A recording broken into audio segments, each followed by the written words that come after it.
面前呢度有棵榕樹啊，榕樹。我或者用嘅兩次，可能真係用錯咗，係咪一棵咧？我真係分唔清。咁可能最粗呢個樹幹咧就係其中一棵啦，最先生出嚟嘅啦呢個。咁但係整下咧，用桑科榕屬嘅植物咧，好多時有啲氣根嘅，見唔見到氣根啊？咁我就又即係打個叉啦。咩叫根咧？我根有咩用咧？嗱，數下咧，唔止係喺泥土吸水、吸礦物質，同埋找緊泥土，等棵植物可以穩固啲喎喺地面。其實唔止咁樣嘅，呢個普遍嘅功能啦。咁譬如根咧可以儲存養分嘅喎，好多時會食嗰啲咩番薯啊、芋頭嗰啲都係啦，係嘛？芋頭就唔係，番薯係啦。咁另外咧就係可以營養繁殖啦。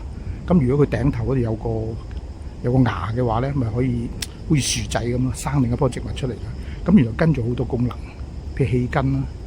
桑科榕屬嘅植物，呢個榕樹嚟嘅。咁咧就如果未掂地下咧，個根嘅盡頭咧可以做氣體交換，吸氧氣釋出二氧化碳，亦都可以吸嗰啲露水嘅。咁但係掂到地下之後咧，佢就會生粗，變成一個支柱根，一條柱根。咁咧就嗰個分支咧就會有一個好強嘅支撐，一路可以慢，一路向側邊生過去。咁所以一棵植物咧，好多時如果氣根多嘅話咧，見得到啦。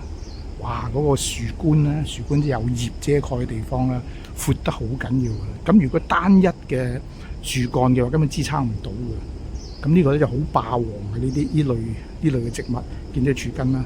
咁如果我咁諗啦，譬如呢個斷咗，呢個斷咗，呢度會唔會獨立成為一棵榕樹咧？咦，咁中間佢又冇受精喎，係嘛？又冇配子牽涉在內喎。咁呢個算唔算無性繁殖咧？咁大家討論下，或者 AI 度揾下啦。